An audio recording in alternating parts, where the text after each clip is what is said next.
Makanya kalau misalnya posisikan semua diri kita sebagai seorang anak, perhatikan sabda Nabi Muhammad sallallahu alaihi wasallam dalam sebuah hadis yang dikeluarkan oleh Imam Bukhari dan juga Muslim. Kata Nabi Muhammad sallallahu alaihi wasallam, ingat, posisikan semua kita dulu sebagai seorang anak. La yajzi waladun walidan illa ay yajidahu mamlukan fayashtarihi fayu'tiqahu. Kata Nabi Muhammad sallallahu alaihi wasallam, seorang anak tidaklah dapat membalas jasa orang tuanya.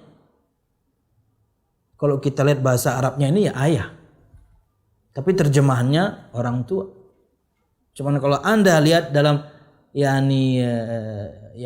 lafaz dalam bahasa Arabnya adalah ayah. Artinya kebaikan orang tua, wabil khusus ayah, tidak bisa kita balas. Tapi Nabi Muhammad SAW memberikan pengecualian. Artinya kalau ini bisa kita lakukan, maka bisa kita balas jasa ayah kita. Maka kita bisa balas jasa orang tua kita. Tapi contoh yang Nabi Muhammad SAW berikan ini, kalau nanti kita praktekkan, mustahil terjadi. Perhatikan. Kata Nabi Muhammad SAW, illa ayyajidahu mamlukan fayashtarihi fayu'tikahu. Kecuali apabila ia mendapati orang tuanya, wabil khusus ayah, sebagai budak. Lalu ia membelinya, lalu ia memerdekakannya. Inilah contoh yang mustahil terjadi, yang saya sebutkan tadi.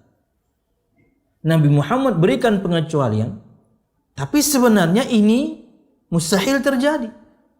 Maksudnya adalah bahwasanya kita nggak bisa balas kebaikan orang tua itu.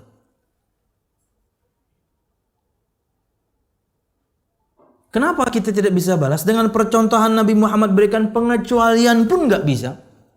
Kalau kita dapatkan ayah kita budak, berarti kita juga budak. Tentunya sekarang tidak ada perbudakan, kita berbicara di zaman itu. Tidaklah Anda terlahir dari orang tua yang budak kecuali Anda jadi budak juga. Dalam bahasan perbudakan itu ada yang namanya al-mukatabah. Si budak boleh membebaskan dirinya sendiri dengan membeli dirinya sendiri, nyicil. Karena beli cash nggak bakal mampu. Yang jadi masalah belum tentu punya uang. Karena hak seorang juragan untuk tidak menggaji budaknya. Ya, dia seperti barang kok. Kalau dilihat dari sosoknya, ya manusia. Mereka punya istri, mereka punya anak, manusia. Tapi kayak barang diperjualbelikan. Ketika seorang budak misalnya mengatakan pada juragannya, bos, saya ingin mukatabah. Artinya saya ingin jadi orang yang bebas. Saya ingin bayar diri saya sendiri. Kalau kata juragannya, tidak boleh. Selesai. Kamu budak saya sampai kamu mati. Selesai. Nggak ada kesempatan. Itu kemustahilan yang pertama. Dua. Ketika juragannya baik dan dia perbolehkan. Oke, kamu boleh mukatabah. Kamu boleh menjadi orang yang bebas. Kamu boleh memberi dirimu kepada saya. Maka harga yang harus kamu bayar sekian puluh juta. Apakah dia bisa membayarnya? Nggak bisa. Lawang digaji aja enggak. Dari mana tuh duit? Nyolong.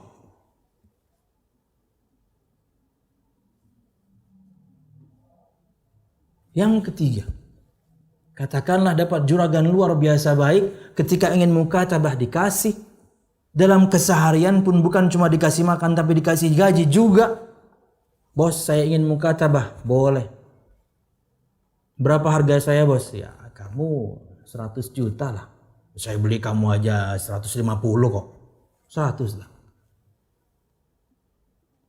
Bos, gaji saya aja bos kasih ya di bawah UMR. Gimana, bos? Ya terserah kamu pengen bayar nggak? Udah baik saya nih. 100 juta nyicil kalau duit nggak sampai UMR, berapa lama itu baru kemudian terbeli diri Anda hingga menjadi orang bebas. Katakanlah bebas. Oke? Katakanlah bebas. Karena Anda terlahir budak, Anda bebas. Sekarang Anda ingin bebaskan orang tua Anda, berarti sangat mungkin Anda bertemu dengan juragan orang tua Anda, bukan juragan yang sama. Bisa jadi bukan juragan yang sama. Pak, saya ingin bebaskan bapak saya. Nggak bisa. Sampai mati bapakmu jadi budak saya. Ketutup.